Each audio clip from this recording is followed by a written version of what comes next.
All right, let me put this.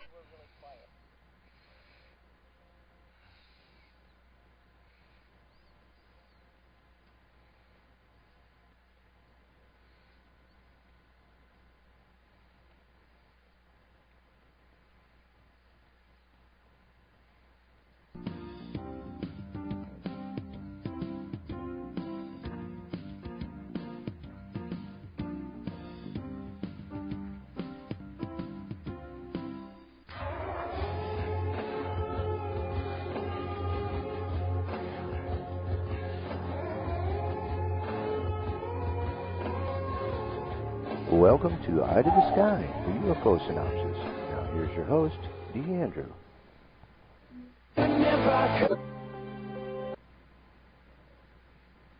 Okay, I don't know what that was, but, oh gosh, now I've got an awful echo. Okay, well, let's see, try this anyway.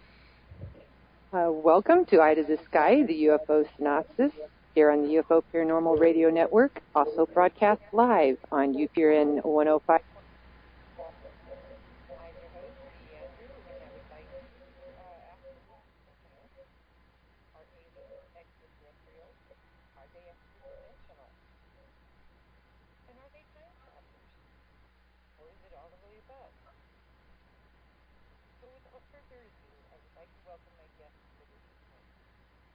Researcher November Hanson.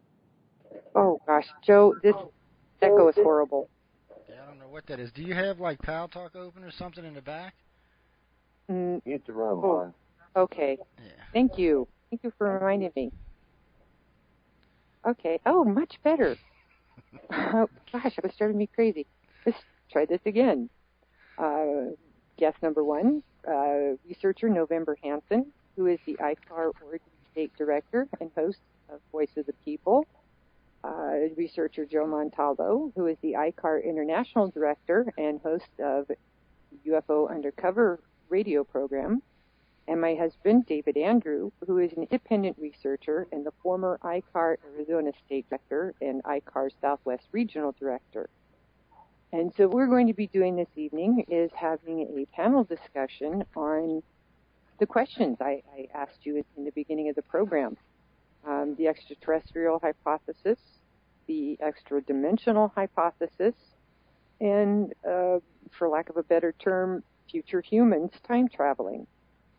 So, ladies first, November. We'll take these different scenarios one at a time. November, what's your opinion of the extraterrestrial hypothesis? See, I think they're all great. I think they're all researchable. I don't think any of them can be ruled out at this point in time.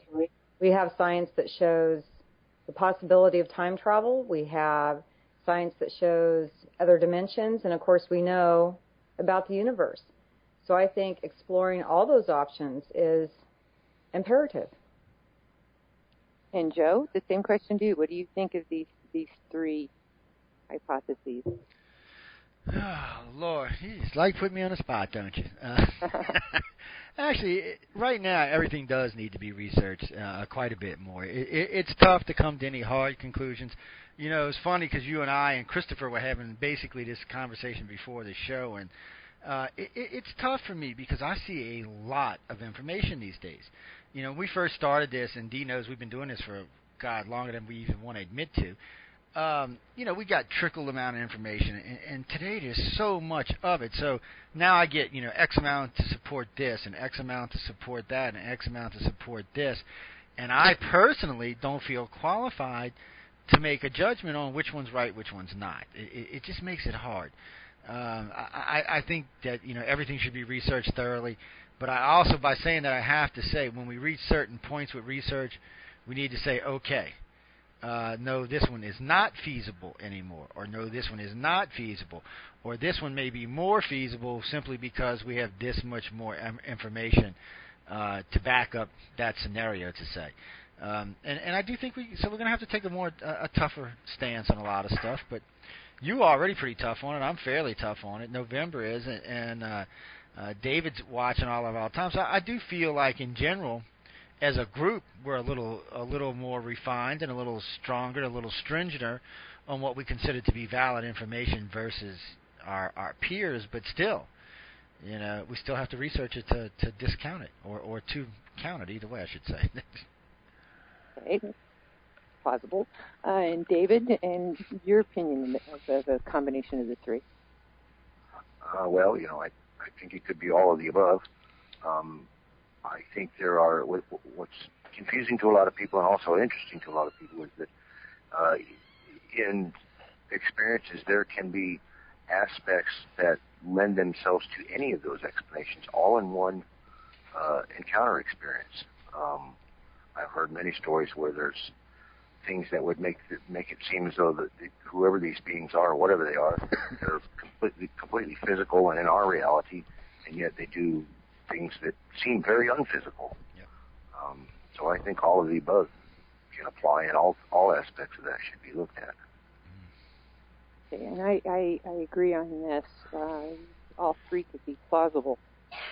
There was a interesting poll that was done, an online poll that was done for the PBS program Nova on their Origins series. The question that they were asking in this poll was, do aliens exist in the Milky Way? And just to see what how they had done this, I went through to add my vote to this poll, and they give you 8 options. Make up your mind, or 8 times to make up your mind whether you agreed that yes, there were aliens existed, or no, that they existed, or whether you were undecided. And out of over 20,000, it had 20,246 people responding at the time that I got the statistics from this survey this morning. Out of these 20,000 plus people, 76% said yes, 16% said no, and 8 undecided. Now, to me, that's quite significant. I mean, that's not saying, that question says aliens exist in the Milky Way. With this poll, the statistics from this poll, November, do you think that this would also help to get the idea of UFOs? Again, I hate this term because it's so broad, but these mysterious objects are piloted by extraterrestrials. Would you think that will help the public make the connection? Oh, I think all the polls would. I mean, we're such a poll-driven society. When you're doing politics and voting and all that type of stuff, we are so driven by polls as far as influence and how people want to go about making choices on what to do. That's pretty profound. But the polls in the past on the alien subject have all been high percentages that yes, that they're out there, yes, that they're real. Sometimes I almost wonder, we have instincts. Instincts about various different things. Maybe just instinctively we know that we're not the only life. Now that's pretty, I don't know, kind of a strange comment to make, but it almost makes you wonder because those percentages are consistently high. You can even talk to somebody who hasn't had an experience, seen a UFO or whatever. For whatever reason, they inherently feel that there is other life out there, that we're not the only things. And Joe, on the other side of the coin, do you think this poll is showing that the idea of extraterrestrial life itself is growing and becoming more and more acceptable to the John Q. public? Well, it does show that there is more desensitization going on, but see, that's the problem here, and this is going to be a big problem for us researchers. We got this going on. The majority of the world does believe there's life other than us. Every poll I've seen for the last decade, from the Roper poll on through the one that the European Space Agency did, the one that the think tank out in New York did, all of them suggest that yes, as a society, we do believe there's advanced life other than us in the universe. And out of that, half of those people believe that it's even visiting a planet. So that's about 30% of the population believe they're coming here, and 68% believe that they exist. That's way up from when we all got into this, which really makes me happy. But it hasn't changed anything. It hasn't lent pressure to Congress or the president to disclose. It hasn't pushed anyone of any consequence to come forward. So, in one aspect, it's a good thing that we're being desensitized to. But I think this shows more that, especially in America, that we are becoming. It's not the fact that we're admitting that ET is visiting or we believe in ET, but we're becoming bombarded by all the media outside and it's desensitizing us to ET. I think they're trying to limit the impact when there is final disclosure. Because really, truly, it's a nonchalant attitude for a lot of people when you ask them.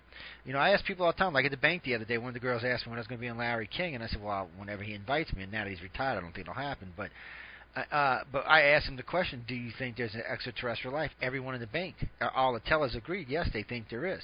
Of course, a lot of them said they don't think people are being abducted and so on and so forth, but they immediately said that they thought they were, but it was a very nonchalant attitude.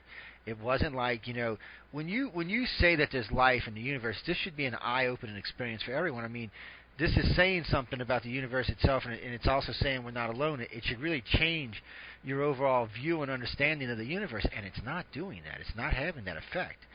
And that, D, is worrying me a little bit, but I'm going to shut up there. And David, my question to you on this poll, do you think that 20,000 plus people responding to this poll is a significant number of people responding to this, that it would reflect on the broader population base? I would hope that it would. That's a much higher number than I expected, but you know, you'd have to base it on what was the overall audience size during that particular broadcast, you know, and how many of those people that are responding didn't even see the show; they're just looking at the PBS website. But I think it is promising, and some of Joe brought was really valid. But you got to think about, you know, it's taken the last 60 years to drag people kicking and screaming just to acknowledging the possibility that aliens, or as they might put it, people from another planet in our reality are possible. But like Joe said, the tellers are all like, you know, no, what people aren't getting abducted though, but there could be aliens, you know. And it's taken 60 years to get to that point. You know, what if some of these beings really are from the future or from another dimension? How much longer will it take to get people to even consider that possibility without rolling their eyes? Oh, valid point.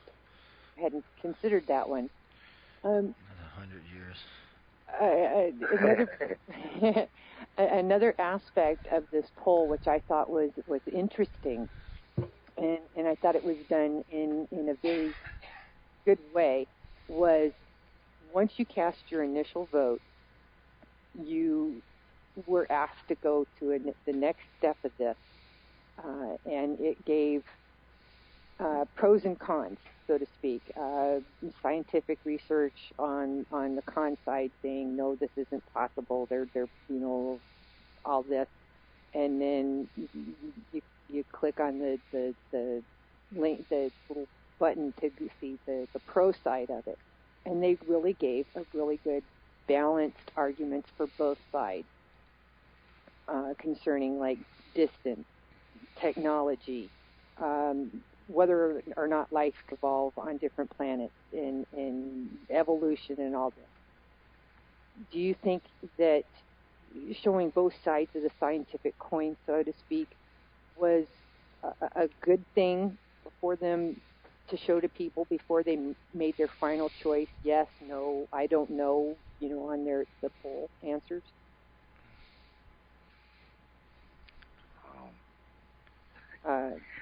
November? She's offline, I think. She got disconnected. Oh, okay. I had my... Okay, Joe, how about you? We'll go to you there. Or tell you what, Joe, while you're trying to get November back, I'll direct that to you, David. Yeah. Sorry, Dee, I was watching text. You gotta repeat it. Now we got you. you. Goes to me, counts on me, and it just didn't work out. So Okay. Okay.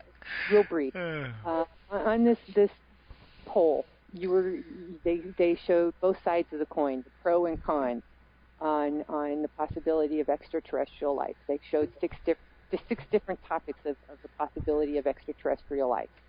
Mm-hmm. And they were quite balanced. I was pleasantly surprised myself. But do you think that even if people who don't believe, and I hate that term, if people don't agree or think that there is extraterrestrial life out there, whether they're visiting or not, showing both sides of the scientific coin, do you think that is a good thing, that it's showing science is looking at both sides? Somewhat, yeah. There's always going to be people who, no matter what evidence you give them of certain things, they're just not going to go with it, no matter what. Then there's the others that are going to finally give in after being bombarded with a deluge of evidence and information. And there's others who just naturally think outside the box, and everything in between. I hope things such as this, and like Leslie Kane's book and all the acknowledgement that it's getting, I hope a lot of this stuff will eventually put this topic where it belongs, and that's in the it's okay to talk about it category. Interesting. I agree with you there. Because like you said, there are people there that no matter what evidence is shown to them, they're not going to believe it. For example, the individual that wrote that BBC article about Rendlesham Forest coming right out and saying, I don't believe in it. There's nothing you could say or show me that could change my mind. There's going to be those stalwart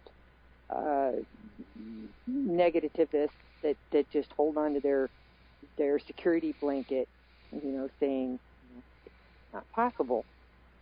But it's my opinion there as well. Okay, Joe, how are we doing? We got November back? Yeah, she's been back with us. Oh, yep, okay. I'm here. Yeah. Okay, we had lost you there for a moment, so I had to skip you and Joe and go right to David.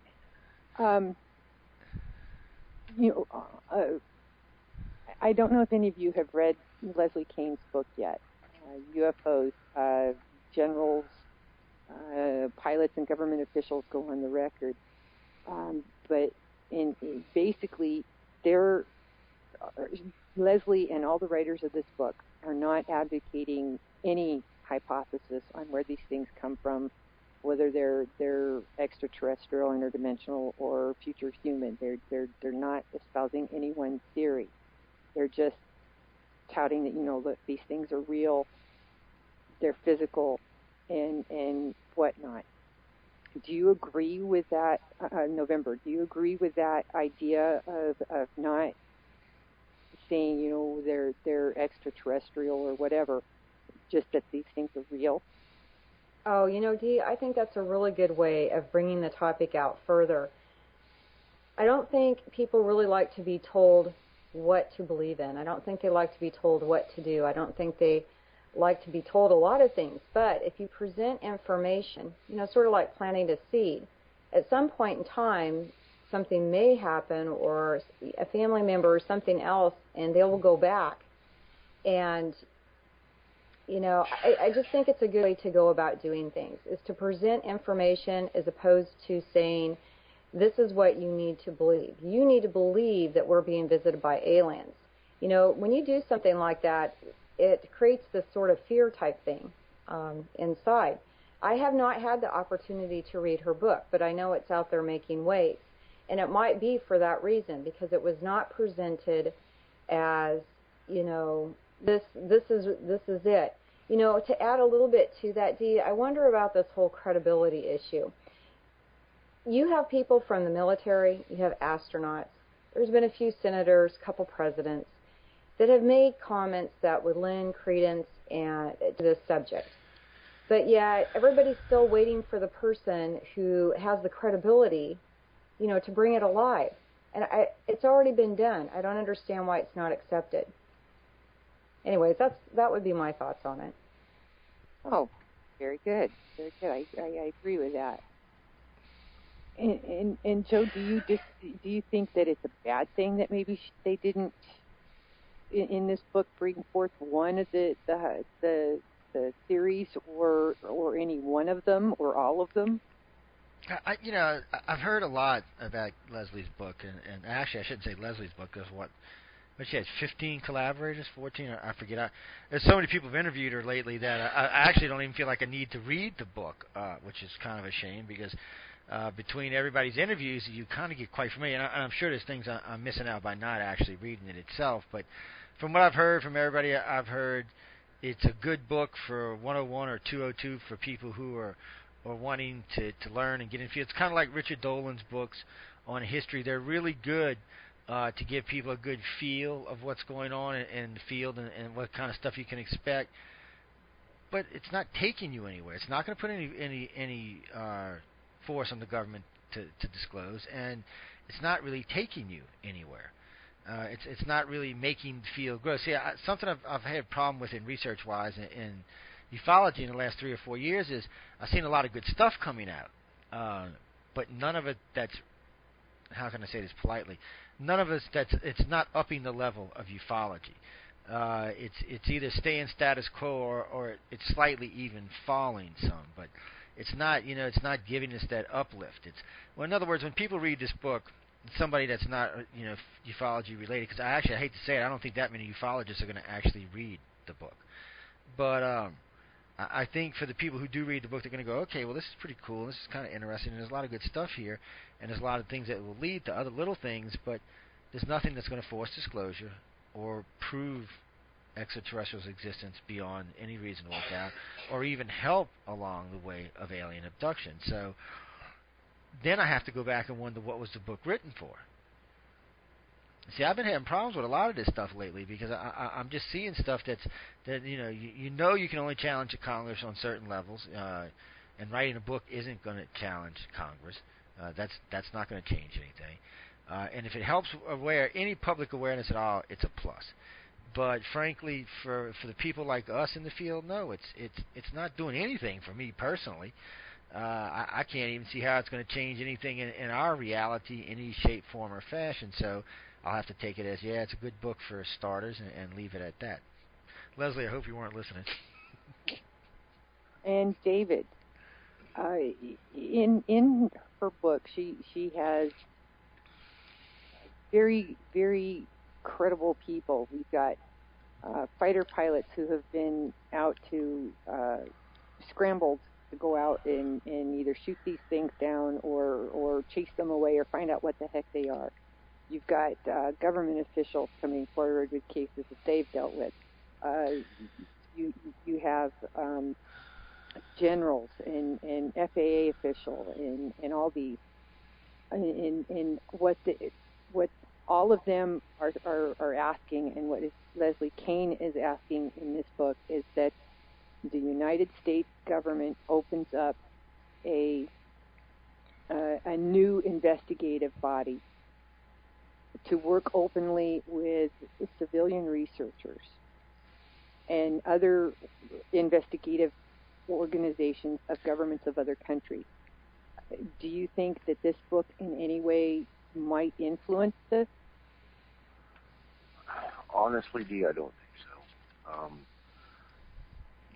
There's an article that was on the UFO Casebook a few days ago. It was pretty good. I forget the fellow's name that the article was about, but he was friends with Edward Condon.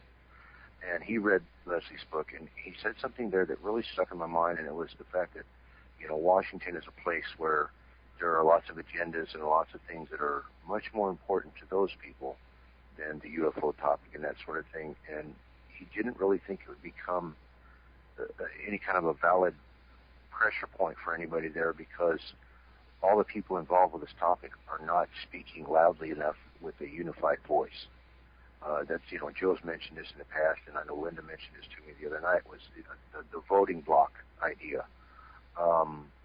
What I do think the book is doing is maybe chipping away a little more at the media to cover the topic in a less giggle factor way, and that's a good thing.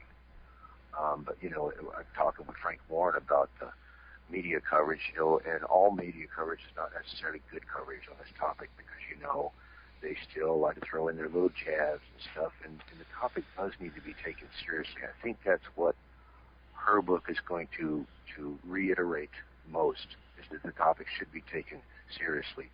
But, again, back to something I said a little while ago, it's taken 50, 60 years for us to get to this point, at least with what you can say and have accepted in the public.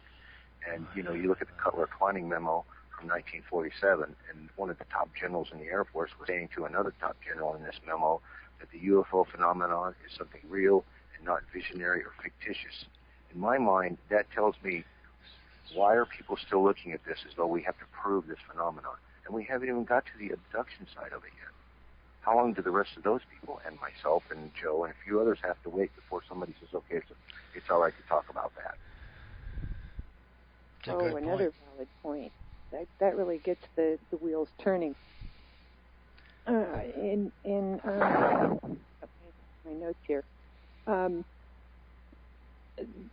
the definition that I've been able to find for the extraterrestrial hypothesis, or the ETH, is the hypothesis that some unidentified flying objects, or UFOs, are best explained as being extraterrestrial life, in other words, the crafts themselves being extraterrestrial life, or space aliens from other planets occupying physical spacecraft visiting the Earth. November, do you agree with that definition? I agree. It's a real possibility. Ow. I have no idea where that came from. Turn your Pal Talk off. You must have Pal Talk's volume on.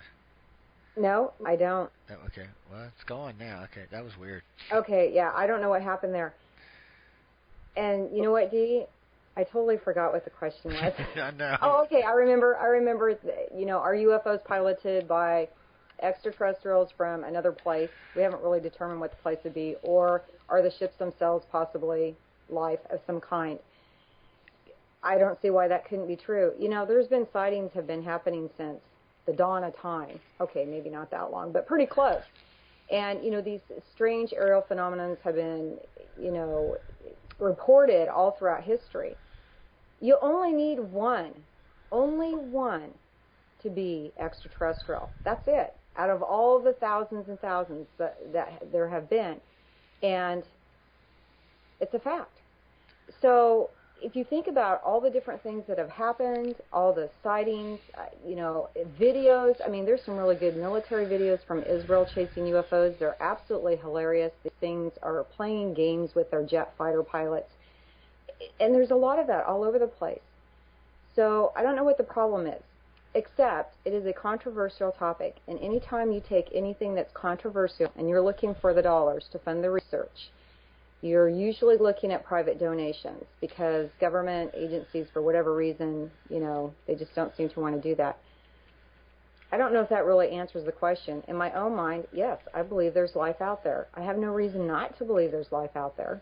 There's nothing that's ever been written that would make me believe that there's nothing else out there but this, little piece of planet here. It makes sense. You know what? I'm going to start a award program for anybody who can come up with a word better than believe. Look, I'm going to get everybody to donate $5. I'm going to give somebody like $1,000 just to come up with this word. I'm sorry, guys. It makes me crazy. I agree with that. I in fact, even on my website, there's a little, the old I believe poster, and it has the word believe, or want to and believes with a line through them, and it says I know, and with a little band going through it that says UFO research is not a belief system. And I have David to thank for that, because he put that together, and both of us agree with that 100%. So I agree. We need to come up with a different word than believe. Yeah, I don't know what we're going to use, but still. I know, ladies and gentlemen, I'm serious. Y'all write to us. Any one of the four of us, you can write to any of us. We're just looking for a new word. Because for me, it's not about belief. I know beyond any reasonable doubt that they exist and they're visiting a planet. I still have no clue what the hell they're really doing here, but I got ideas, but still. I mean, as far as are they visiting? Yeah, I know that. I've seen them personally. There's not even a little bit of doubt in my mind that they're here. Am I nuts? Well, I was nuts when I was born, so that doesn't really count, does it? But that's the problem. See, for people like me and David and some of the others that are listening to us tonight, there is no belief word. This isn't God we're talking about. I'm not looking up and say like I believe in God, because I don't know if God really exists or not, but I do believe He exists. So that's true belief. Aliens is different. I mean, come on, they've dragged me out the house by my arms and my hands. That's like saying, do you think the military exists? Yeah, I think they do. So it's not a belief. And even for people who have not had an experience, there's enough evidence out there to either convince you that extraterrestrials are real or not. And granted, from what this earlier conversation, ET may not be the right thing because they could be interdimensional.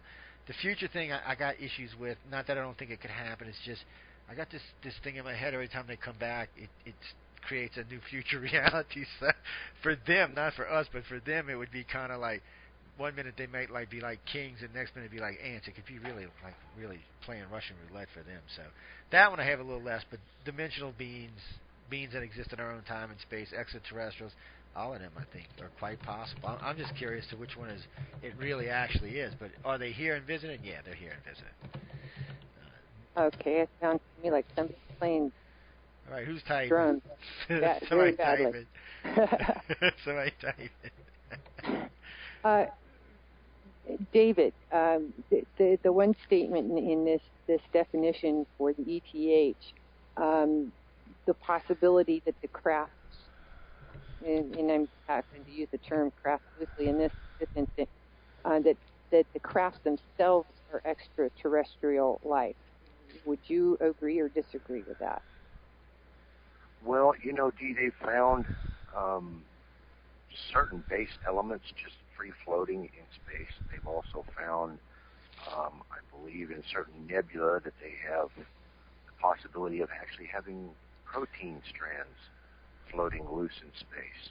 I could be wrong on that, but I know that there was something that was just really incredible like that they discovered recently. So, just the possibility of life itself, I think is much higher than we think. And, sometimes I think humanity has a secret narcissistic need. We have to be the center of it all, because if we're not, then that just kind of messes with our view of everything.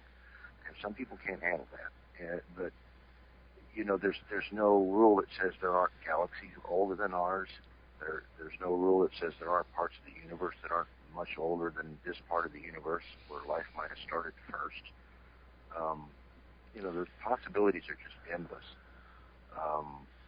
I think there's been more than enough time somewhere in the universe, maybe even closer by than we think, for life to have evolved into a sentient state.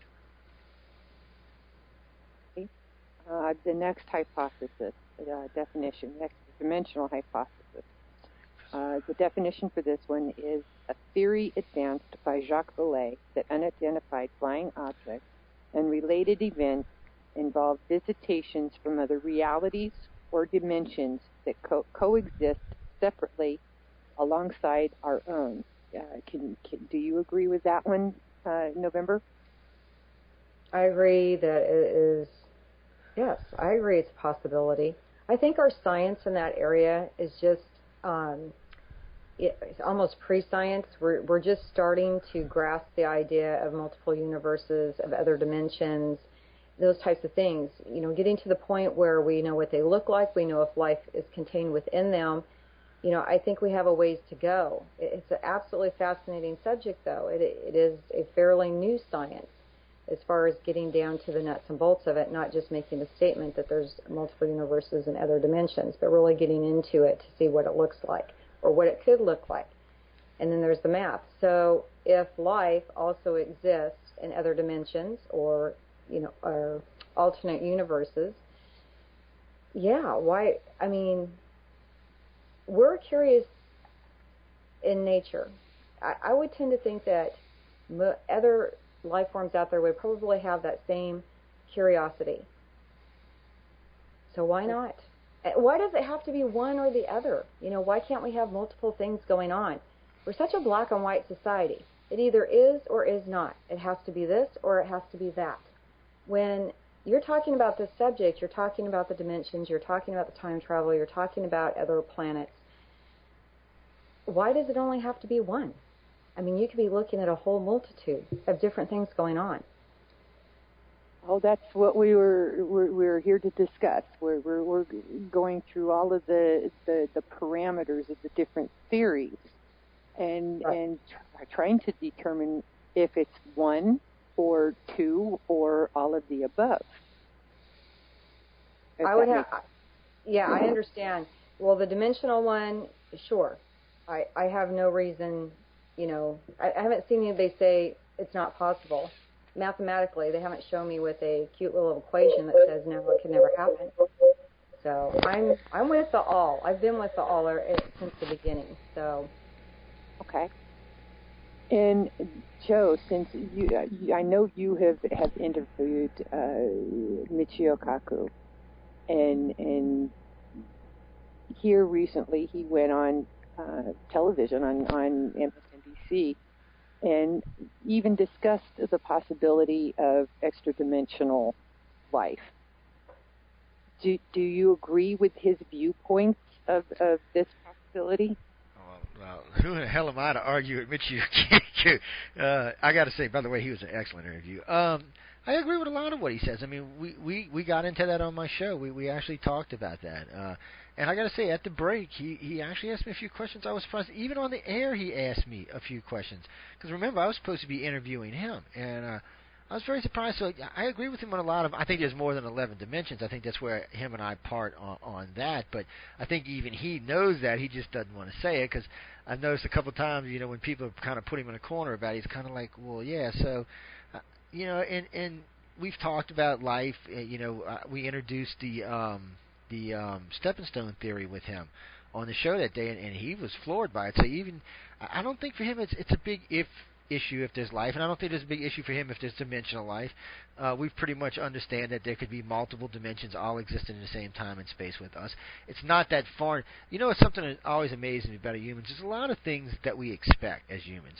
We expect to find life. If you go out and poll the planet again right now, 70% of people are going to say we expect to find life out there, probably even 90%. We expect that there's going to be other dimensions because, frankly, we live in how many dimensions now? So I think in one aspect we expect that, and I think we're going to find most of these. So for someone like him or like Hawkins or anybody who has an advanced understanding of how the universe works, I think they see these things.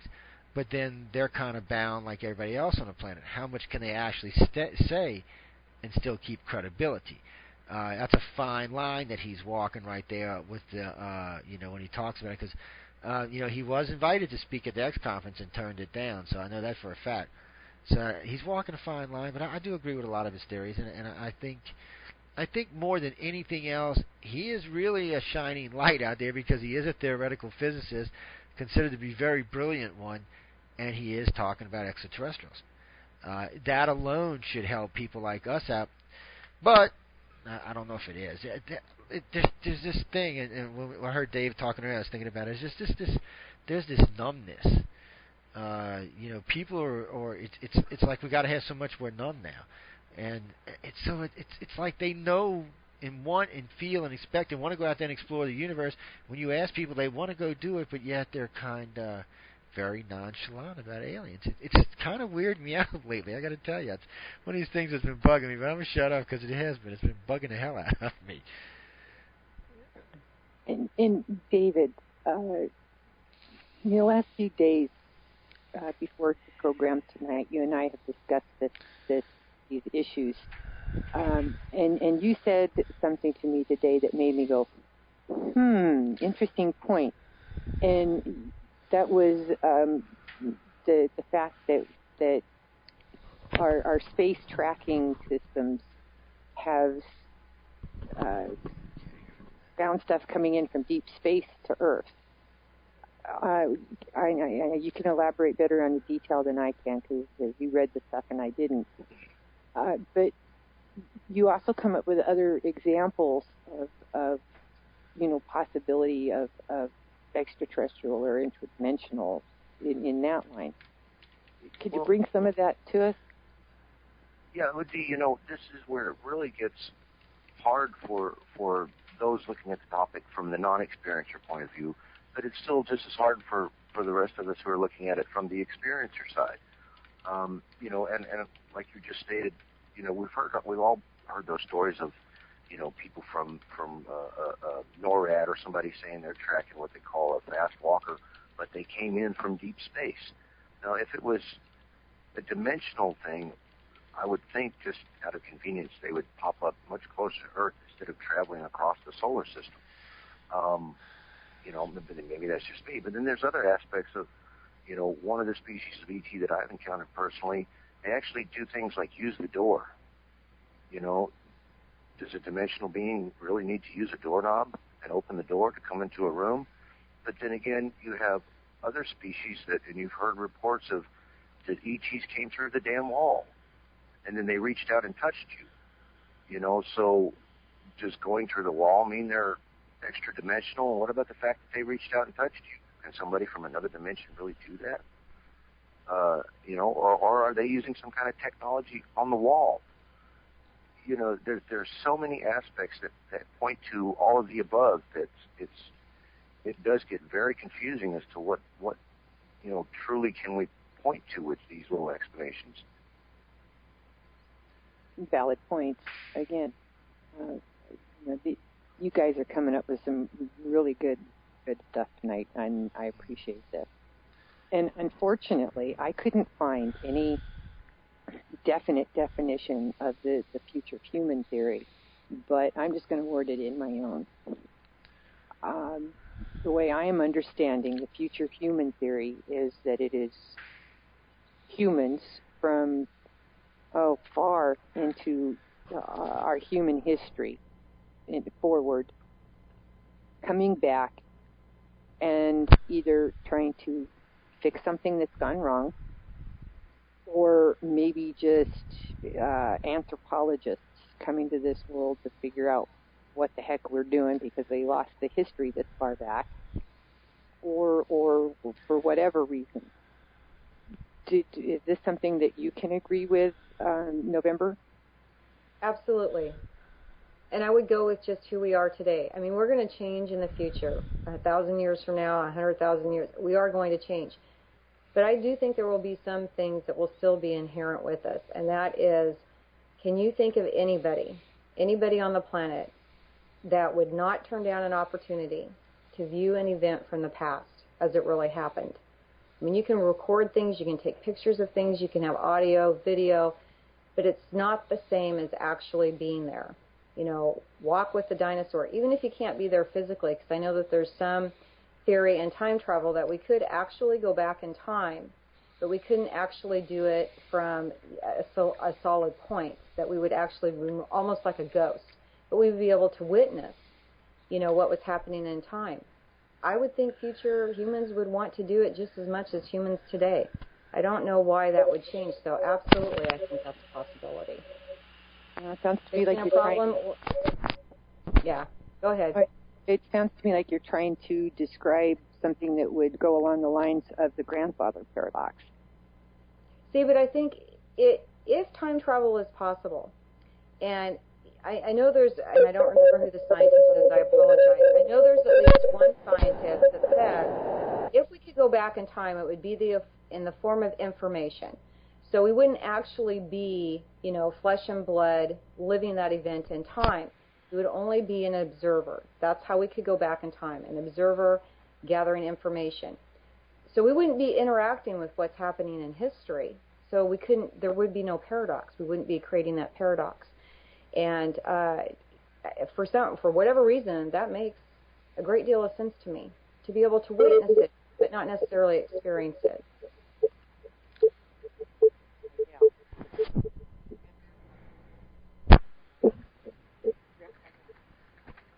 Ow. Back in time, and meet your grandfather, and tell your grandfather, you know, do something to prevent your grandfather from meeting and getting married and having kids. You existing. That happened, then how did you go back in time to prevent your grandparents from meeting? basically that's the grandfather. In other words, as November was saying, you can only go back and observe. You can't physically interact with what is going on. If I'm understanding you correctly, November. I'm not saying that that's not possible, too. I'm just saying by what I have read on theory of time travel, that's the one that seems the most plausible to me, in my opinion, is the observer. Okay. And Joe, I had my question. I'll figure out how I in the future human theory, there are people who believe, in the course of the future human theory, that what we know of as I'm hearing a lot of noise. That was David's mic. It's kind of hot. That was me. I apologize. Oh, that was you? I thought that was David. Oh, that's weird. David's sitting at his computer. Anyway, okay, we're good. What I was going to ask you is there are a lot of people out there who are proponents of the future human theory that believe, I'll just use that term for lack of a better term, that believe that these grays are the future evolution of humans. Is that a theory that you can agree on, or do you disagree with it? Ooh, that's a tough one because I've looked at that theory quite often, to be honest with you, because I'm always looking for evidence that'll support it that the Greys are us in the future. But then there's some fundamental things that I have to look at. I mean, we have roughly 5 million years of evolution that we think we can prove on Earth. So they would have to be 50, 60, maybe 100 million years in our future. If we go that far, I guess anything's possible. But then again, how do we know if they are our future that them coming back is not what caused them to be the Gray? By interfering in our past, it caused them to become what they became. So it gets real iffy up in there because, frankly, from every major physicist I've ever talked to, and I've talked to 5 of them on the air, when you step out of your time zone, you no longer exist there. So yes, you may be able to affect change, but not on your own timeline. It's on someone else's timeline. So it gets really, really strange and screwy there because you're not really affecting your own timeline because you're no longer there. You've moved on. And what's weird about that is there can actually be 2 of you in one timeline, which of course is a paradox in itself. That's why I don't know. Time travel is a very iffy thing, and so I got kind of issues with the overall. See, I kind of agree with Demi. I think they could travel back, not so much in a corporeal form, maybe as a hologram or some type of image. They might be able to come back. They may even be able to interact in some shape, form, or fashion if they could present themselves that way. But I don't know. But as far as them just traveling, based on what I know about physics today, I'd have to say no. But also, I have to be honest. We really are lacking in physics. So at this point, I'll say no, but 5 years from now or 50 years from now, I may totally change that because, frankly, our knowledge of physics is limited today. But on our current understanding, I just don't see how they could do it. Okay. Dimensional, fine. Yes. And David, this is something that you and I have discussed many times. Another theory of these future humans coming back in time is to fix something. And you have an opinion on that, and I'd like everybody to hear that if you don't mind. You lost me, sorry. I lost the question. I'm paying attention, sorry. Okay, I'll repeat the question. Thank you. You and I have discussed this several times, and you have a feeling that, well, let me start over again. There is a theory that these future humans are coming here to fix something, that there's something wrong that they're trying to fix. And you have a theory of it yourself. And I was just wondering if you would care to share that idea with us and everybody else listening.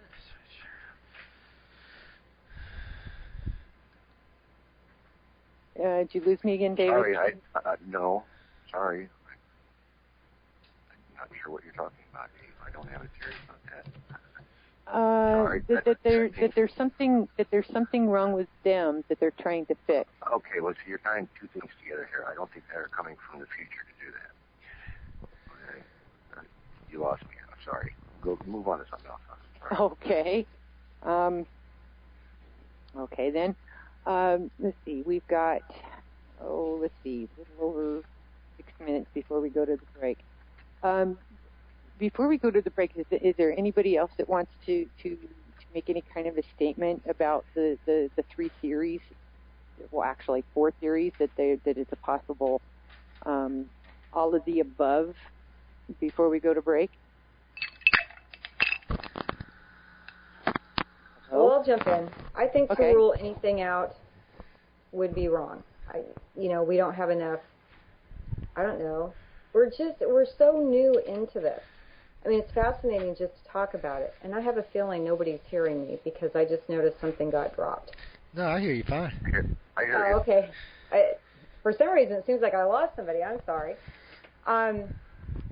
It's a fascinating subject. We got to keep going with it. Everything needs to be left on the table until it can be taken off. I mean, there's different ways to go about research. You can focus on one single thing and focus on proving that one single thing, or you can put all the things on the table and do process of elimination. In this particular subject, because there are so many different ideas and so many possibilities, I think the process of elimination would be a lot easier with putting one item on a table and solely focusing on that. I think they're all great theories. I think people should just keep going with them. Dee had talked about Michio Kaku. What really impressed me about him is how he started thinking about other dimensions. When he was a little boy, there's an article, he wrote it. When he was a little boy, he would look into a koi pond, and he would wonder what the fish were trying to perceive looking out. That's kind of what he wrote about in a nutshell. It's a little more complicated than that. And I thought it is profound, because if you really stop to think about it, I mean, the possibilities are just amazing. Anyways, so somebody else go. Can I say something real quick? I apologize to you for not being able to answer your question earlier. We talked about so many things this afternoon. I got a head full of stuff that's going, and I apologize. I love it when my wife and I get to talk shop, but, sometimes we cover so many subjects. David? Go ahead.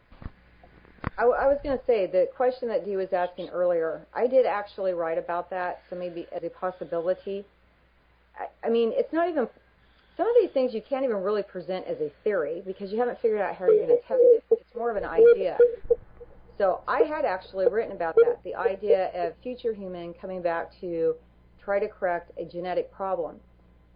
If our race was faced with total, annihilation, they were going to become extinct, and it was a genetic reason, and they had the possibility to send somebody back to get whatever genetic material that they needed to make those repairs, I would think we would do it. It would be that, will to survive type of thing, even if we were going to risk changing the past. If you're going to risk changing the past, or if you're going to become extinct, which option are you going to take? I think they would do that. I don't know that there's any particular evidence out there or ideas that would lend somebody to believe something like that, but just through the thought process of thinking about, okay, you got future humans, why would they come back here? That is one possibility. Well, I have talked to two separate contactees, and both of them said straight up that, let me backtrack. One said straight up that he was told that they were future humans traveling back in time. The other one, she told me that they were future humans here trying to fix something. She wasn't sure what it was, just that they were here to fix something. Dee, can I jump in and say something, please? When you use the term they, who is they? The future humans, but which species, or is it more than one? And if so, then why do future humans look so different in so many different species? You know what I'm saying? The time traveler possibility is plausible, but I don't think all of these beings coming here can be future humans, unless we've evolved into a bunch of other branch species. David, can I address that real quick? On MSNBC, a group of scientists got together and they postulated what future humans would look like, and they actually presented exactly that the human race will fracture off into 2, 3, 4 multiple species that will look so completely different than what we look today. And so that really could be a possibility. I don't think that that's the answer, David, but I do think that it is a possibility just because, you're talking about evolution and how things split off. So that does kind of make sense. I've never read Dan Baruch. Well, that is interesting, November. I didn't know that. But then again, you bring up an interesting side question here of what happens if we're 10,000 years down the road, and how many different planets have we possibly colonized by then? And what are the effects of the environment of space travel and those other planets on our evolution as we move outward into space? I guess it is quite feasible that we could turn into something else just because of the environment. Okay, here's another idea before we go to a break, is what if some of these future humans were intentionally genetically altered to be able to survive on another planet? On that note, we need to head for a break, and we'll be back here in 8 to 9 minutes with Eye to the Sky, the UFO Synopsis, here on the UFO Paranormal Radio Network.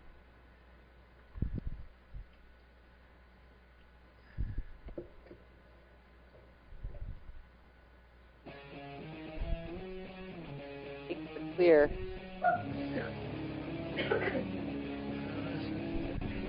I hear music in Chihuahuas. Hey, Jimmy coughing and me coughing. Hey, guys, I don't know about the rest of you, the only time I'm hearing any weird noise is when November starts to speak. November, do you have the room muted? Hello? I think she went. I think she left the mic. It's got to be feedback, because at first I thought it was coming from your phone, but then Dee said something and I heard you and you were solid. It's like the mic's picking up the headset or something.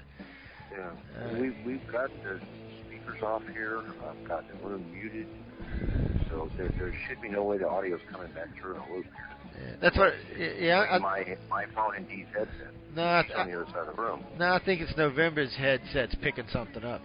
I'm not using a headset, Joe. I'm using the mic. Well, somewhere it's picking up audio. I don't know. That's just fucking weird. And I keep hearing one of the three of you typing through the headset. Well, you know it ain't me typing, so. Okay, you know what? That would have to be me. This mic is so... So I will quit typing. I'm trying something else. Oh, so that's what the funky, out of rhythm drum beat I was hearing. Yeah, it's typing. Well, I hadn't typed that much, so you could, okay, well, then I know when I'm using Skype, I'm not going to be able to type. I'm just going to have to get you a headset. That's why I keep teasing David that he's, put down on the keys so damn hard. No, not what I wanted. I just agree with K. Jules. I would bet on any given Friday or Saturday night more kisses begin with Miller. What? The guy is losing. I'm sorry, guys. This Guy Malone, some shit on Facebook just popped up while I was watching. Guy Malone, retread anyway. I posted a new question today. I'm waiting to see what the answers are. That I'm hearing the music much louder than I am you. Oh, that's weird. I wonder why. Oh, you had it up. Yeah, but when I turn it off, I can't hear you for some reason. I don't know what's up with that. It's not supposed to do that. Skype's kind of took over part of the mixer for some reason or another.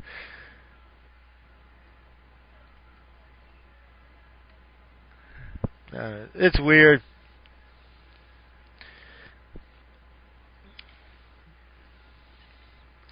Sometimes on some of the older computers, well, even on some of the new computers, sometimes you got to take it off a wave and put it just on mic. It picks up audio from somewhere. It's weird. But I like it. It's a good system. Yeah, Steven, I'm glad you're online. IM me later. it's a good system, though. It works well. It takes a little getting used to. There's a little touch bit of lag in it, but it works pretty good. I've done it with 8 people so far. So we can do panels up to at least 8. We've already done that.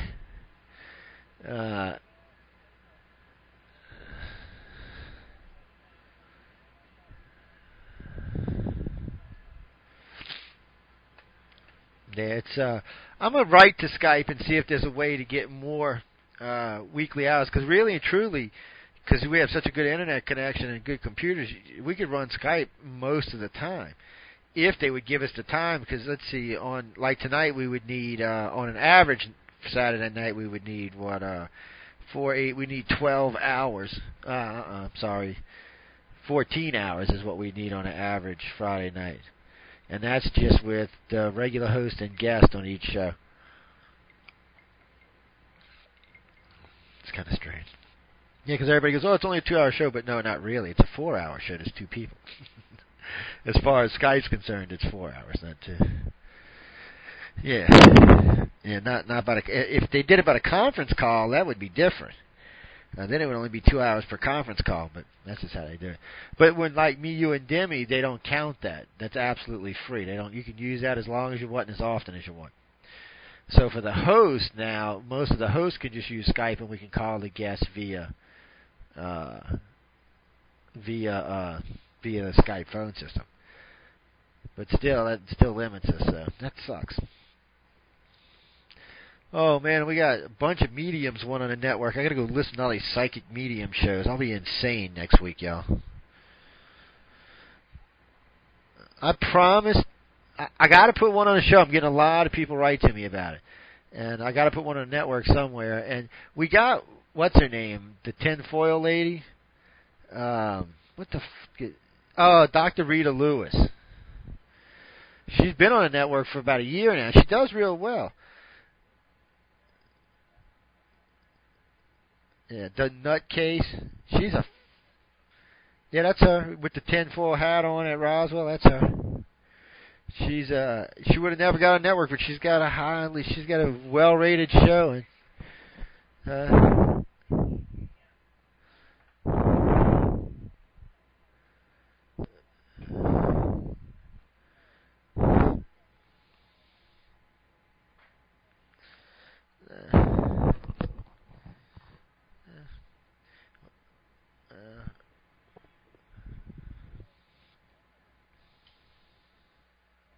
Radio.com. There we go.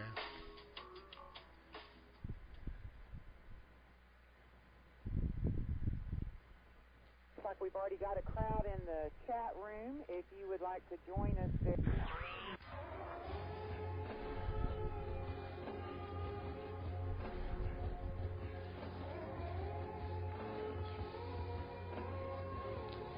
Welcome to Eye to the Sky, the UFO Synopsis. Now here's your host, Andrew. And welcome back to Eye to the Sky, the UFO Synopsis here in the UFO Paranormal Radio Network, also broadcast live on UPRN 105.5 New Orleans. I'm your host, Andrew, and would like to welcome back my guests tonight, November Hanson, Joe Montaldo, and my husband, David Andrew. I also need to tell Joe I'm hearing an echo again, and it's not from my end this time. I think it's still getting the stuff from the server. What is that?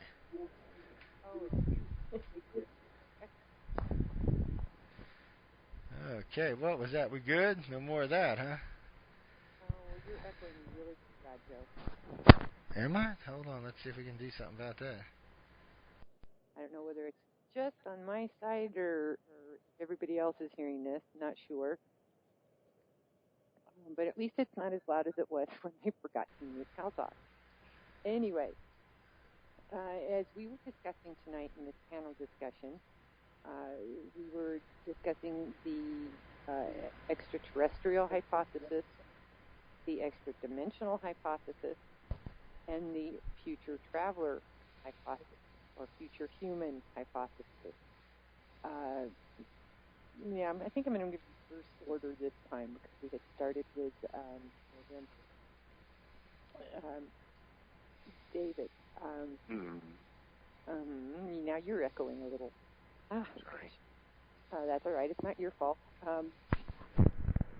And they're saying that I'm low, so I'm going to speak up a little bit louder here. How's that?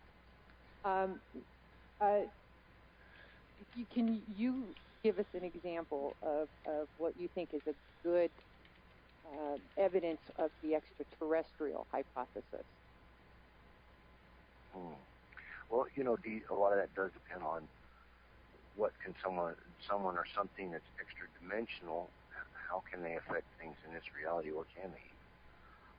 But as far as if we're just going to take it as this is ET, they're from another planet, they're from this reality, then things like our radar tracings when they pick up a craft, people actually seeing the beings, being touched by the beings, trace evidence left on the ground from some UFO landings and that sort of thing. But also there's the aspect of abductions to me that lends itself a little bit to the extraterrestrial hypothesis, and that's the fact that, of the medical exams, sometimes they take genetic samples. What would somebody from another dimension want with that? I mean, yeah, scientists might want to collect such things, but I don't know. Just somehow in my mind, that seems to lend itself a little more to the extraterrestrial hypothesis. Just some of their actions during abductions. Okay, Joe, this is horrible. I can't understand what anybody is saying right now because of the echo is so bad. Where in the world is the echo coming from? Guys, can y'all hear echo in the virtual auditorium? Because I hear David and everybody excellent. That's why I was asking. Yeah, I don't know what that is. There's no echo here. Yeah. No echo here either. It's something feeding back on D's. I don't know what it could be. D. Yes. When you rebooted the room, get you muted. Right. I'm sorry. My bad. It was me. I forgot. There we go. Okay. Just bear with us, guys. We're experimenting tonight too, so don't you just. And for those of you who are Skype pros, this is my first time on Skype, and every 60 minutes, Pal Talk boots me out, and I have to restart everything, and I forgot to mute it. So again, my bad. I apologize. Yeah. But it's much better. Sorry about complaining to you, Joe. That's okay. Online. I apologize. That's all. Okay. David, again, I'm sorry because I couldn't understand what you were saying over the horrible echo I was hearing, but I'm sure our guest did, and I apologize for not being able to understand what you were saying. So, Joe, I'm going to give you the hard one. Good. Could you give, since you do a lot of abduction research, in your research, have you ever come across a good example of a possible future human event? Man, she brought that up and put me on the spot because now I'm going to have to tell them about this and people will be writing to me, oh, see, that really is true. Actually, I've got a few cases that early on made me think that, yes, this was something from the future. And now, let me put this in retrospect, people. I was younger when these cases came in. And I did not understand what I understand about physics today, but there was something about the cases that suggested these extraterrestrials, or at least I shouldn't say these extraterrestrials, but at least the 3-foot grays may have been from the future. Now, what made it more interesting is that we think one of the grays, one of the types of the 3-foot grays, because we think there's more than one type of 3-foot grays, happens to be a cyborg, which would be partly alive and partly machine. That's the ones they actually were saying were actually from the future. But the actual other grays were actually physically from our reality and our dimension, even though they had the ability to cross dimensions, are physically from ours. There were a couple of really good cases that suggested that. Now, the other thing that's weird is I haven't seen any cases like those.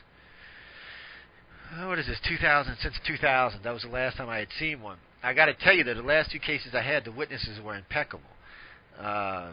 They had been polygraphed, they passed, voice stress, they passed. They had nothing to gain from this. They weren't writing any books. They're not doing any public speaking. They didn't even want to go public with it. They just wanted to relay the information. So those cases are hard to refute, but then again, I also know ET lies and could have been taken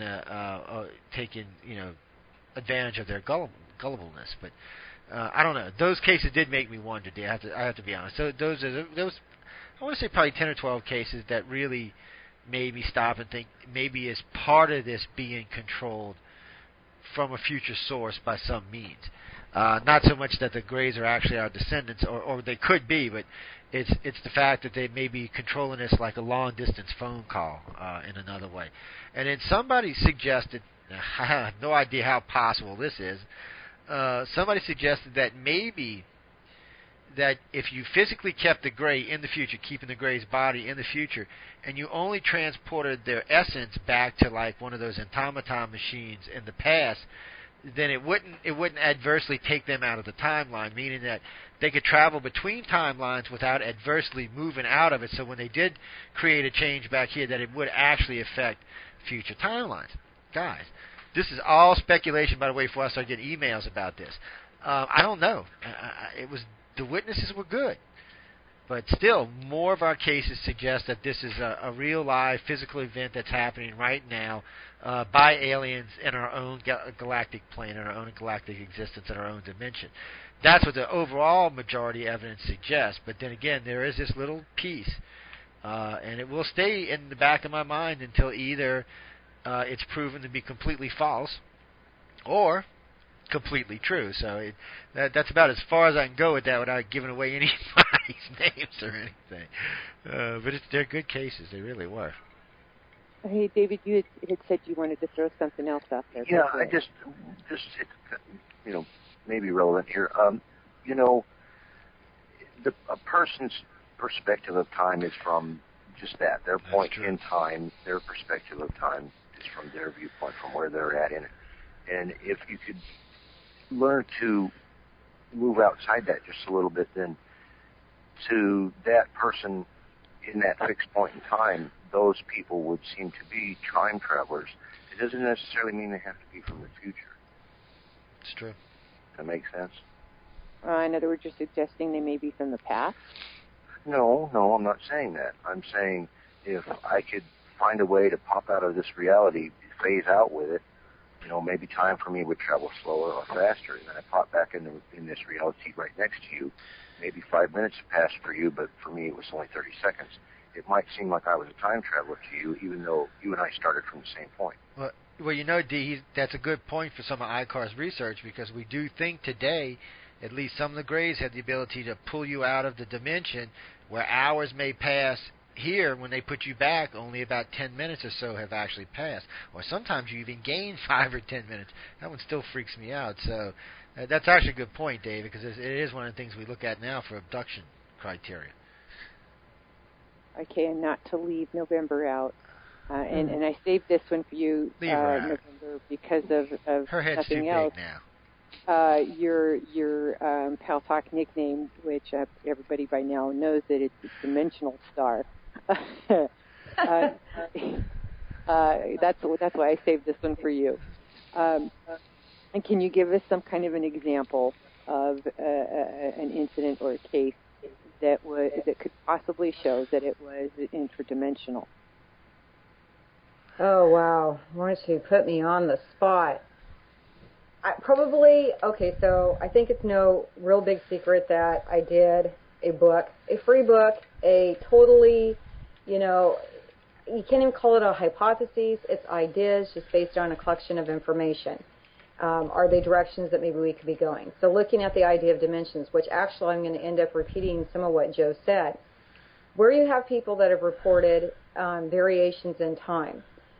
If I understand what we understand about science correctly, and you get into hyperspace, a different dimension, that type of thing, time would vary from the point where you were taken out of it and that you're put back in. It could be feeling like you're partially in the past, moved back into the present, vice versa, that type of thing. There are a lot of cases where people have reported feeling drawn into a different environment. Now, some people report that as a spacecraft. It was really interesting, though, when you ask them specifically, were they drawn into a craft, they really don't know. From their perception or what they know about the subject, they believe that they were drawn into a craft. Maybe they were simply drawn into hyperspace. So I think there's some very real possibilities there. I think it's really intriguing. There's a lot of different research on it. There's a lot of different research on, one of my favorite ones is the vision of a peacock and how the peacock sees its environment. It is believed it sees it in a four-dimensional aspect as opposed to three-dimensional. And then, of course, they do all their little computer-generated type things on, transferring what they're seeing as opposed to what we're seeing. It's all fascinating stuff. Hey, so Debbie's grandkid. If the question is, is there a possibility that there's something dimensional going on? I would think yes. And if you just really stop and think about it, for whatever reason, it can make sense. I guess that's what I'm looking at. And of course, what makes sense to one person may not to somebody else. But when I'm reading the science, when I'm looking at the research, when I'm listening to the people tell their experiences, it's like, okay, so what could make sense? I don't think we're to the point of actually proving a whole lot of anything, but we can look at things that could make sense and then take it from there. I don't know if that really answered your question, but sometimes I get off on a tangent and forget what the question was. Oh, that's no problem. And again, David, you said something else you wanted to add to that. Yeah, if you guys will indulge me here for a second, I'd like to share an experience that happened to one of my other family members.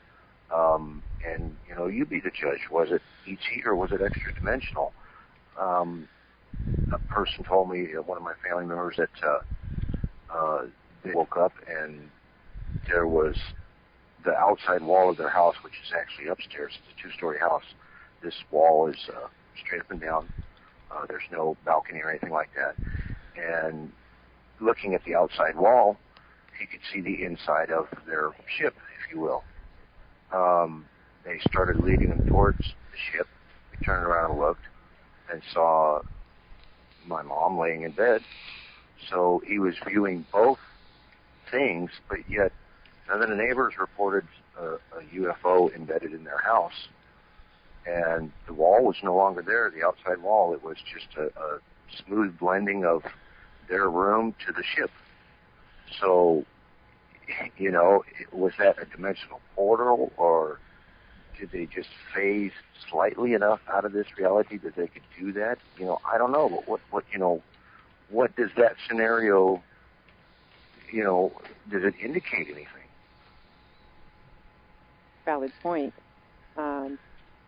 Just on a side tidbit, I thought it was kind of funny that one of your family members told us about waking up during the night to see an ET standing there in their bedroom looking at their cell phone, and then looked over their shoulder at your family member, and then looked back at the phone and set the phone back down and disappeared.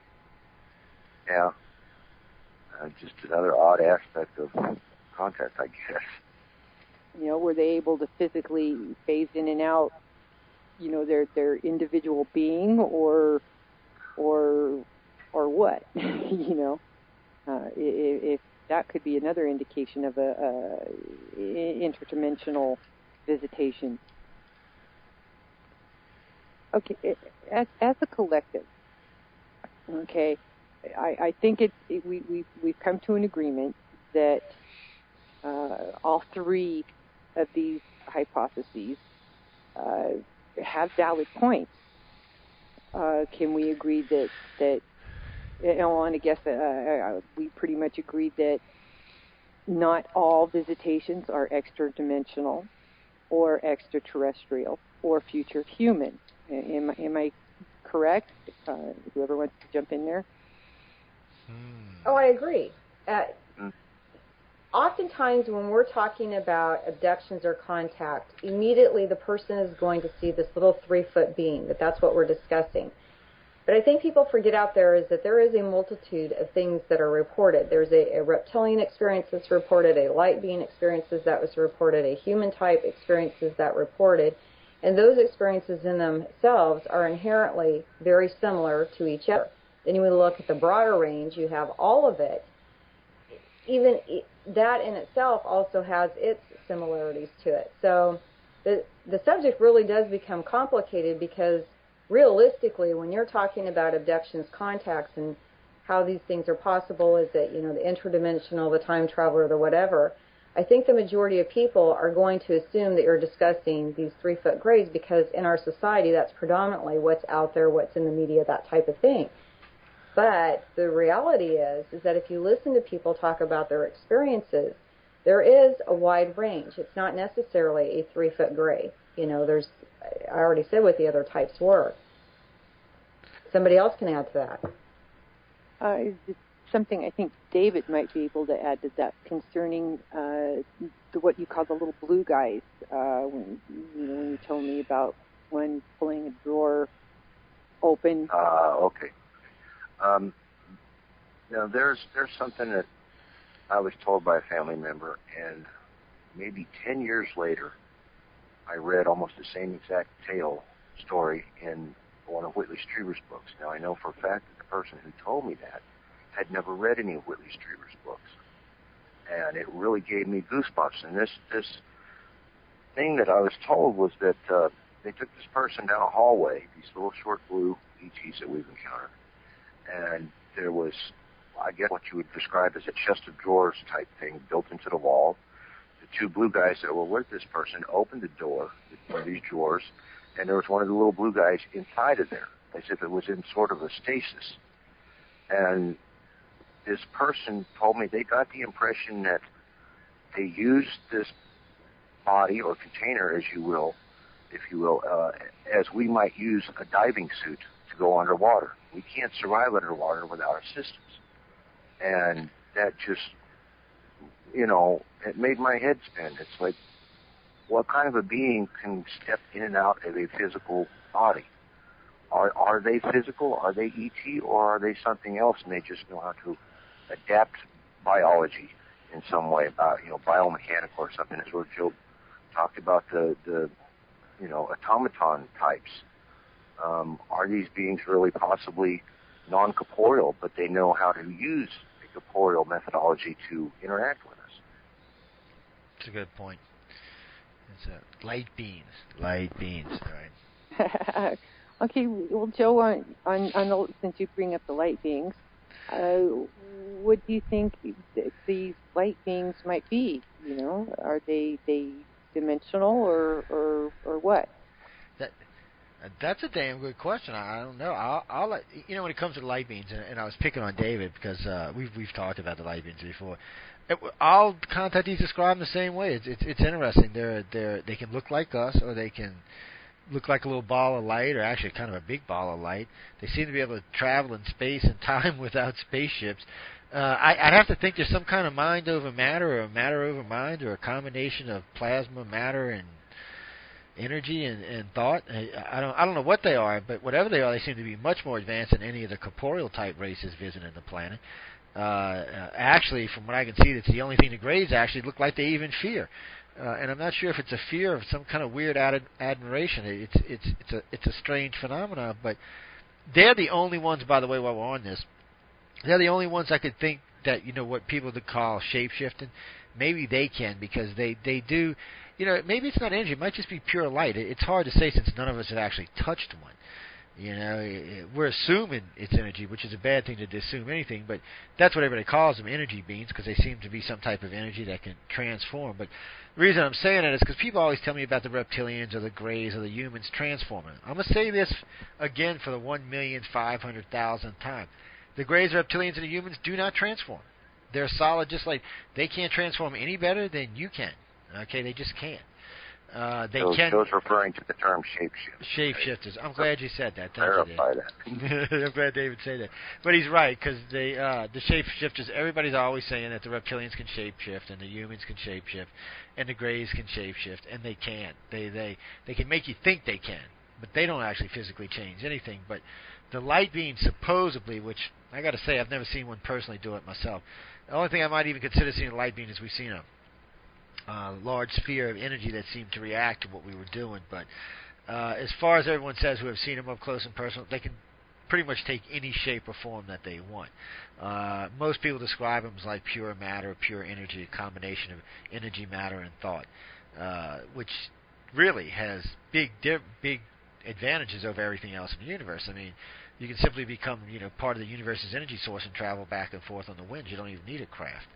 And imagine you can pretty much build or design or create anything from thought. So I imagine they got some big advantages, but you don't see many of them here. You don't hear about many of them being here. You hear about them sometimes present with the Greys. What I like, and I found interesting over the years, is how many of them I've got described as human-looking, meaning in appearance, like 2 legs, 2 arms, 1 head, 2 ears, but in a completely like energy, in an orangish, yellowish, whitish, goldish light. It seems to be tiered, darker from the center, lighter towards the edges. I've heard that at least 100, 150 times, but that's all the information we really have. Yeah, go ahead, David. No, Joe, just what I wanted to point out to you, it's really just a question to you.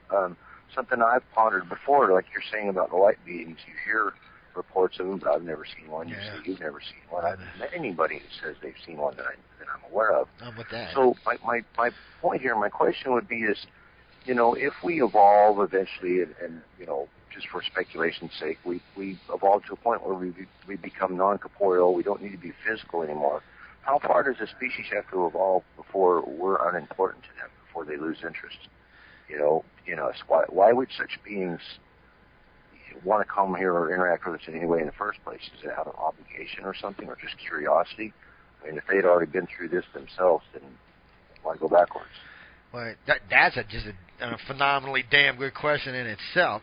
And it's a tough one, too, because you're right. Why would they want to bother? I mean, in the grand scheme of things, to them, we can't be much more than insects, ants. I mean, frankly, if you can travel across galaxies, now we're not talking about just our galaxy, but galaxies with mind and thought, I mean, what are we to them?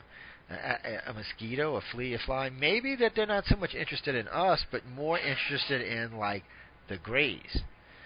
The Greys are 1 billion years plus of evolution. They might have an interest in the Greys. They might have an interest in us because the Greys have an interest in us. See, people always make this mistake. We make ourselves self-important. And I've said this a lot of times, this may not be as much about us as it is about other species.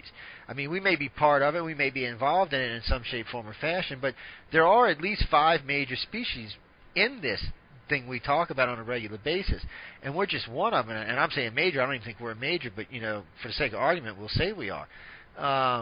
So the light beings may be more interested in what the Greys are up to, or even maybe what the reptilians or the humans are up to. They're supposed to be around 700-800 million years of evolution there, so they may actually be watching them, and we might just be part. How can I say this? We might just be in the right place at the wrong time, or the wrong place at the right time. Just happen to be there when the light beings are present. But I don't really think it's for our benefit. And from most of the contacts I've heard, or most of the reports I've heard, they're usually talking like a recent report just a few months back. A lady's having experiences kind of similar to yours, and she's talking about these really nice human aliens. And she said while she was talking to them, the male alien was portraying something like a lineage or a line of her history back to her. And a light being appeared. But he was interacting with the 2 humans, not with her. Even though she was could sense what was going on, they were really interacting with the humans and not her. So it might just be that, and we may just assume it's about us. So we got to be careful. That assume word is bad. Bad word, bad word. I'm going to be good now. I'm going back to my corner. Okay, just another question to throw out to the 3 of you. Which of the 3 theories do you think is happening the most? Extra-dimensional, extraterrestrial, or future human? Which one do you think is involving themselves in this puny little planet of ours the most? Ooh, that's a good one. For me, I'd have to say extraterrestrial. I'm going to go with extra-dimensional. And the reason why is because it could be extraterrestrial operating in extra-dimensional because they've got the technology to use hyperspace. So if you're going to travel from a planet that is in another galaxy, another universe, or wherever it is that they would come from, you're talking about a long distance. I don't think they're, locked up in these frozen little tubes until they get here. So you would have to learn to use hyperspace, the folding of fabric of space, that type of thing, which means they would have also had to have learned how to harness the power of a sun or a star. I think that would be probably the most plausible, coming across the vastness of space, just extraterrestrial. I don't know. I mean, unless it's possible there's some type of technology or something out there that we have just never even thought about that would make that possible. Or even wormholes, for that matter. They might know how to safely traverse and manufacture wormholes. What's option number 4? Okay. Bella put that out. I've been reading. What's he talking about? Option number 4, stepping stones. From planet to planet, or? Well, let's look at this from a realistic point of view, because man's going to be a while before we actually can master anything faster than light. Let's look at our society, how we got where we are. First off, we started off in a little hunk of our planet, and we spread out all over like roaches. We've crossed the oceans. We've gone to the moon. Look, y'all don't even send me things about the moon. We've gone to the moon. That's all I'm saying about it. But for us, it's going to be different. We're going to establish sometime in the next decade, or actually I should say the next 50 years, we're going to establish a presence on Mars. Granted, it won't be a big one, but we will establish one.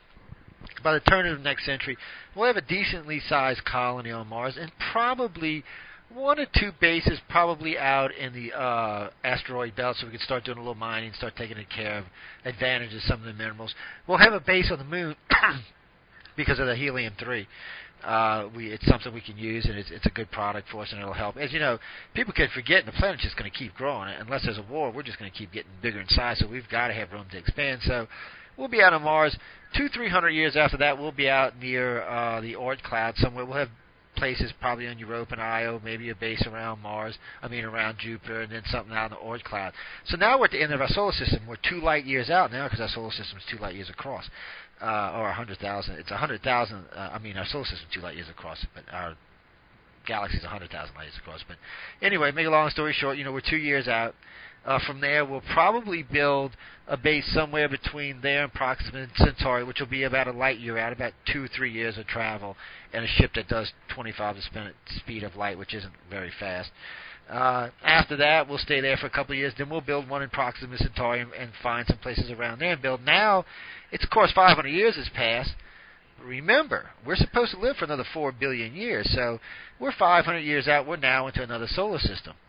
500 years after that, we'll be into 2 or 3 other solar systems. 10,000 years after that, we'll be halfway across the known galaxy. Within 200,000 years, we will have explored our entire galaxy. At 500,000 years, we will have explored the whole thing twice. In 2 or 3 million years, not only will we have explored it 10 times, but we'll have bases and communities all over the place. So there's no real need for people to come from Earth to one of the other solar systems, because we'll have people closer by. There won't be any need. And as we grow and expand, it'll just keep getting bigger, faster, further out, and more people. Eventually, you don't need it. Half the speed of light is plenty fast enough to explore the entire known galaxy in a couple 100,000 years. I know humans don't want to hear that, but no one stops to think that, yes, the Greys are 1 billion plus years old.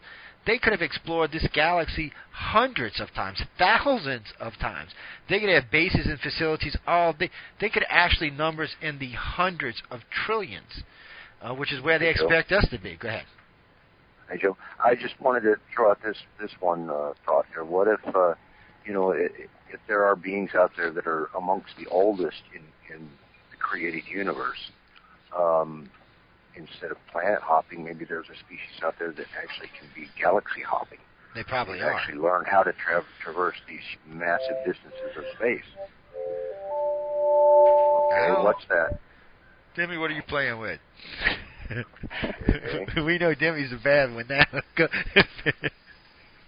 Oh, it sounded like pipe organ to me. I know, it was weird. David, that's a very good thought. I mean, who's to say that these visitors are necessarily from the Milky Way galaxy? As far as we know, they could be from the Andromedan galaxy. Well, what's the one that just collided with us? That's probably where they're from. Let's look at it like this. Either us or them are from that galaxy that collided with the Milky Way. What is it, Sagittarius? They think Earth actually came from that galaxy, and it's not naturally from the Milky Way. It's actually from the other galaxy. There are actually at least 4 dozen peer-reviewed evidence out there right now.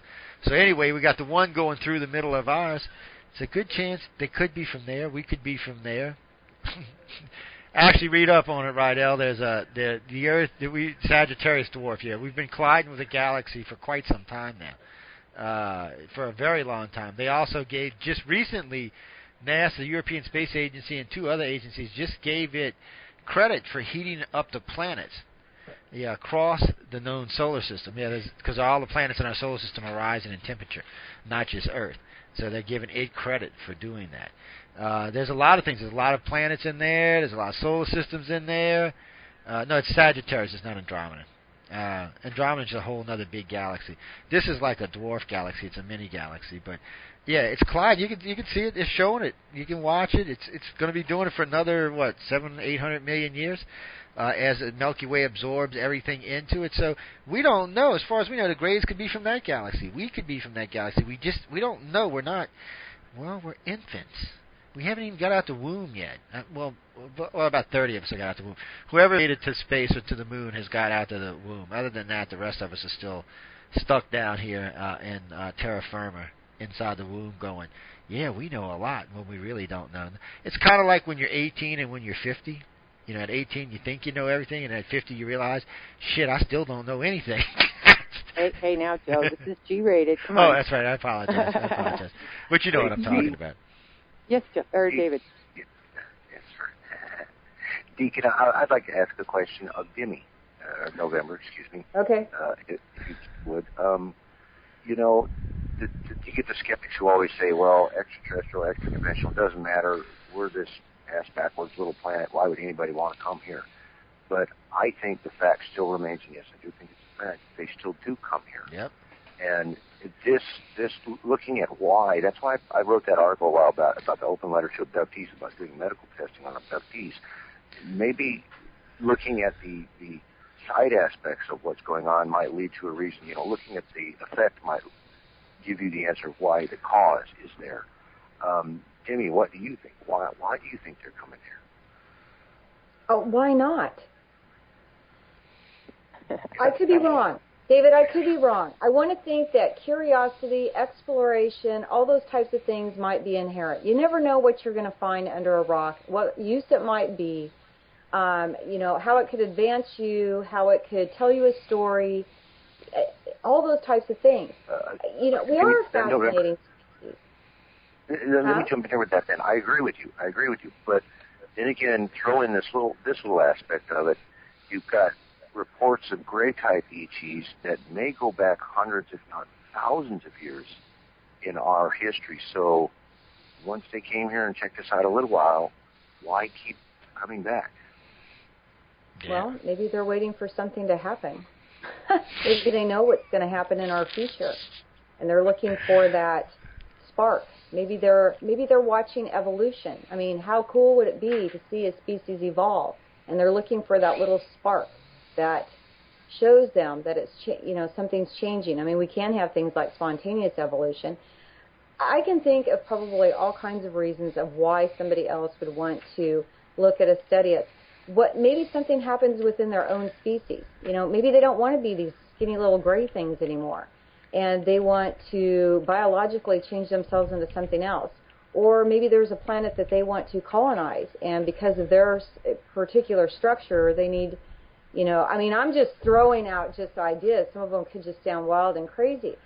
But, I mean, if we know they're here and people are having experiences, there has to be a reason. The only way we can reason what the reason would be is from our own human perspective. So, I don't know, that's why. I don't buy into the thing, why would somebody want to come here, you know, as an idea that it's not happening. It just doesn't even work for me. It doesn't make sense. Well said. You know, this line of discussion, it keeps this one line from H.G. Wells' War of the Worlds running through my head. they're watching us like a man looking through a microscope at the life that forms and multiplies in a single drop of water.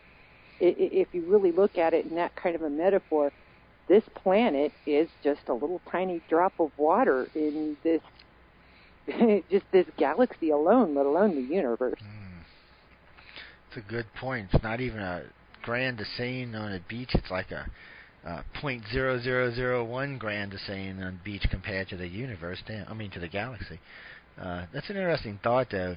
I've always wondered about that. If I was cruising through a spaceship and all of a sudden I've seen this big blue or green planet, I don't have to stop and check it out.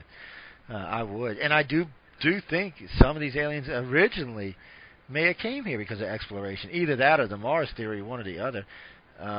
But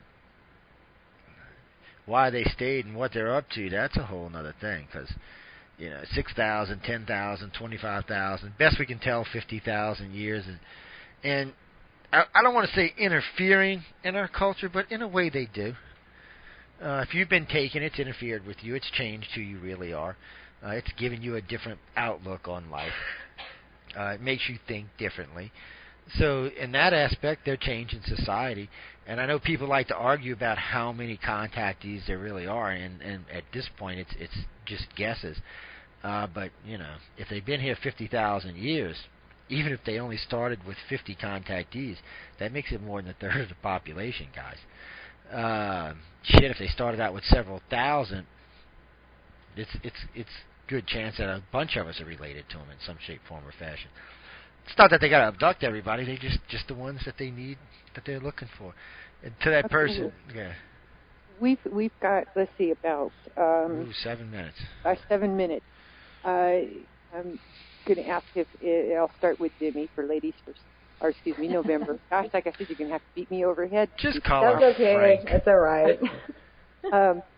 Well, gosh, we've known each other for so long and known each other mostly by our nicknames. But any last comments before we go on the whole topic altogether? Okay, last topic. I'll pick a word from the virtual auditorium, insignificant. The idea that humans are insignificant to me is just ludicrous. If we went to, I have no idea where that came from. I think it's somebody trying to send a signal from Mars. I'll answer it in a little bit. Anyways, if we think about insignificance, if we went to Europa and we got through the ice and we found just a little bitty microbe, and all you can see this microbe is underneath a microscope, that would be profound. It would be so profound that, it would change the way that we view the universe. So the idea that a human being would be insignificant, it doesn't make sense. So I guess I don't like the idea of humans being insignificant. And maybe they are, but, I don't have to believe that. And I can use the word believe in that statement.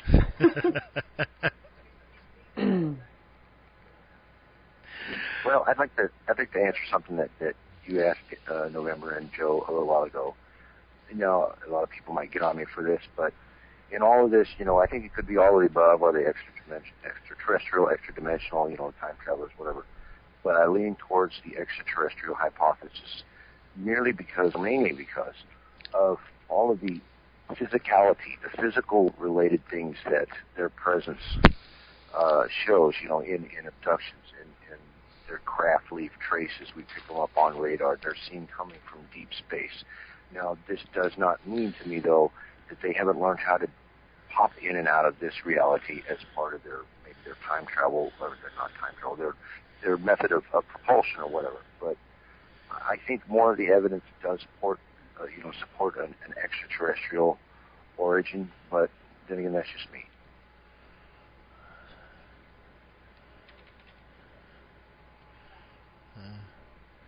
Hey, where'd y'all go?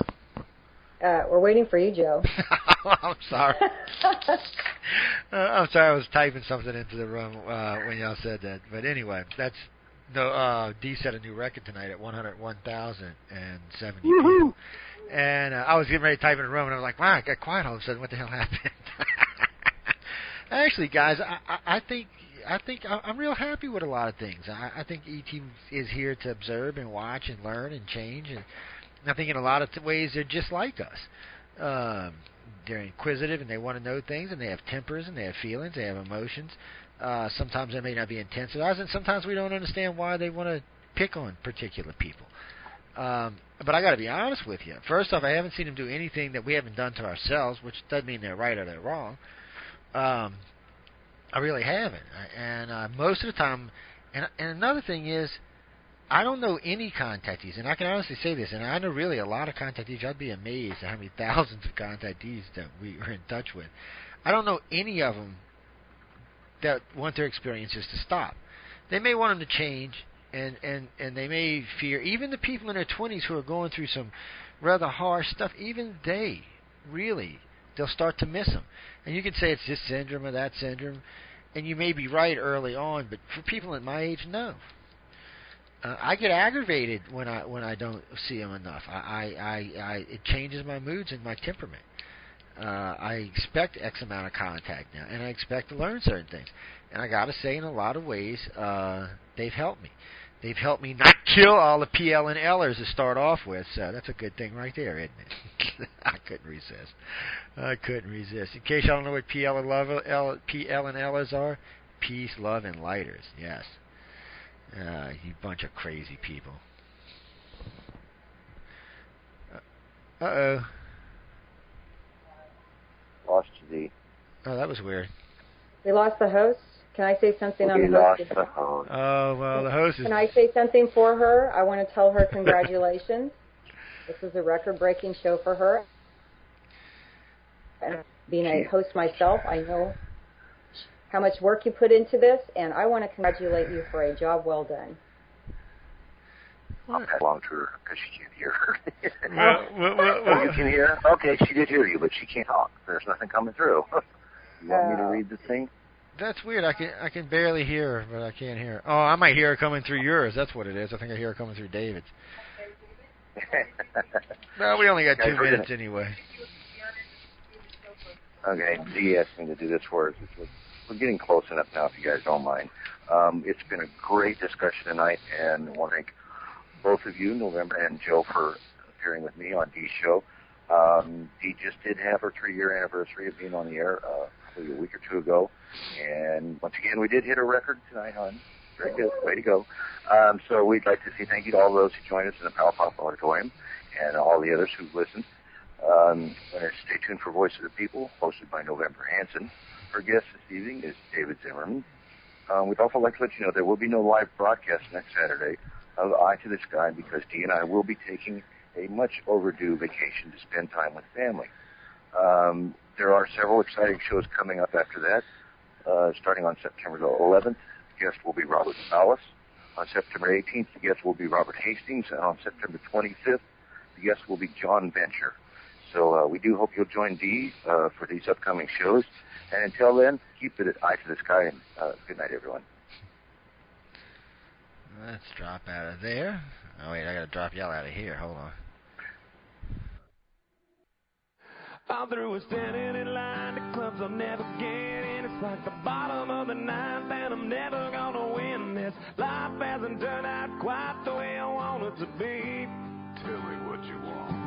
I want a brand new house on an episode of Cribs, and a bathroom I can play baseball in, and a king-size tub big enough for 10 plus me. For what you need. I'll need a credit card that's got no limit, and a big black chick with a bedroom in it. Gonna join the Mile High Club at 37